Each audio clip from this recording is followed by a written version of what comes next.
Are you surprised by what we're hearing about Cristiano Ronaldo? No.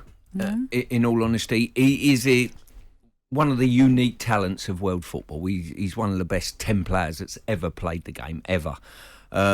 He's 37 years old at this moment in time, an ultimate professional.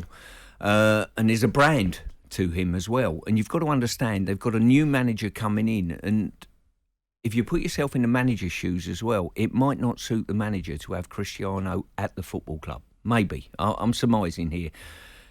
Cristiano's one of those individuals that wants to play every game. So with that, you've got an onus on you as a manager to pick him every game near enough. So it might suit the manager and it might suit Cristiano to part company as such. I know he was, very passionate about coming back to United, but things haven't worked out in regard to probably the success that Cristiano was hoping that he would bring the club, and the club would sort of give him the opportunity to sort of promote. But it wouldn't surprise me if he left and went elsewhere, if I'm being honest. Stu, I said last season when he was signing for Manchester United, he needs a strong manager to be able to say, you're going to play in this game and then we're going to arrest you there. Because every player that I've ever known, and myself included, you want to play every game. But actually, you're not the best judge. And when you get to 36, 37 years old, it might have been better if he played every other game. But Cristiano wants to play every game. So the manager, in the end, gave in and let him play every game. And that was probably a mistake when you look at the bigger picture for Manchester United. Yeah, and that's the pressure that big stars put you under as a manager as such, And listen, Ten Hag's come in, he wants to stamp his authority on the football club. He wants to have an impact. He knows the club are massively underachieving at this moment in time, and he's got to give them a big lift. And to do that, you've got to make sure the squad of players you've got that you go into the season with are capable of challenging, Listen, I think it's a bit unfair that they're expected to challenge City and Liverpool. You know and I know it's a pipe dream. Nowhere near it. We might be wrong, but then they look at this moment in time nowhere near it as such. But it'll be interesting. But one of the biggest issues will be Cristiano. There's no doubt about that. He's been a sensational player, but he'll sit and have a look and say, where is best for him as an individual and his product. If he ends up going to Chelsea, there's rumours that he might go to Chelsea.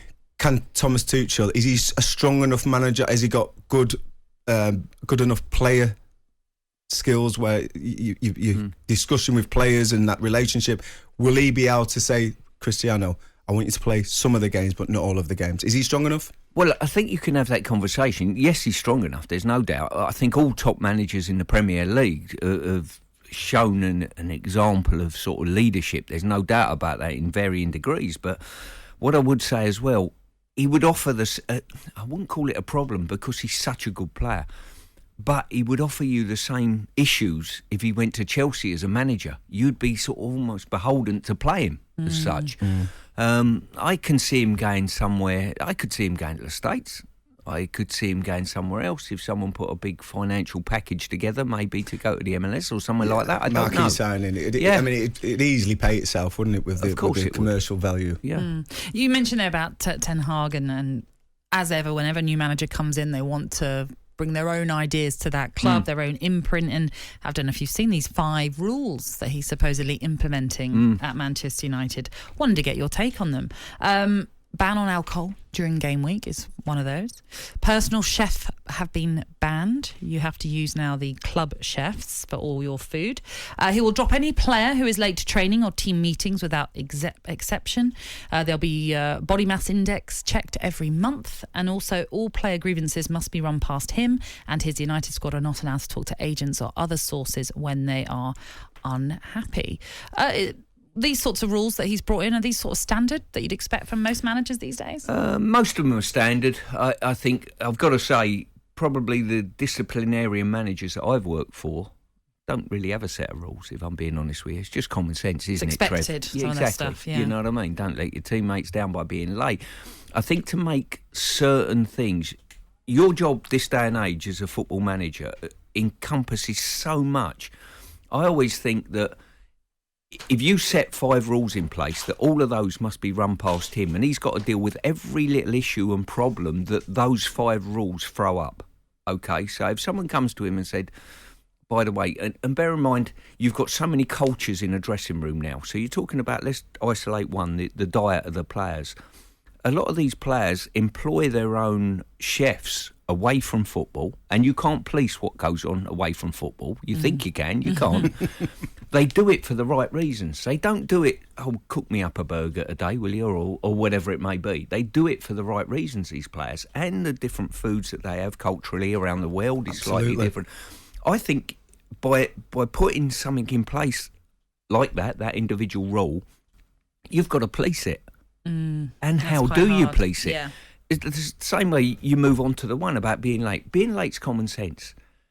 You wait until he drives around the M60 and gets stuck in traffic on the M60 one day. But I said, listen, if you're going to, say, Carrington, where Manchester United train, be in an area where you can get there quite easily. You've got different routes, so if there is a problem on one of the roads, you can take a different route. Find out the routes, get your preparation done, because if you're getting dropped, that's a massive blow for a player. You might have been working for 6 months to get in the team. But what if you're a player that's been there for a number of years, let's say, who lives so far away, but that's always been accepted? You're now expecting them to move? When in Rome, you've got to change. Move with the times. Because if you don't, set off earlier then. OK, Trev, let me put you like this. You're going to... I mean, you don't drive the cars I do, obviously, you know. I mean, you're further up the food chain than I am, you know. I wish. You're a first-team player. You're playing in the first team. You come into training one day, get stuck in a bit of traffic, get a puncture. You're late for training. You're dropped. Out. They're the rules.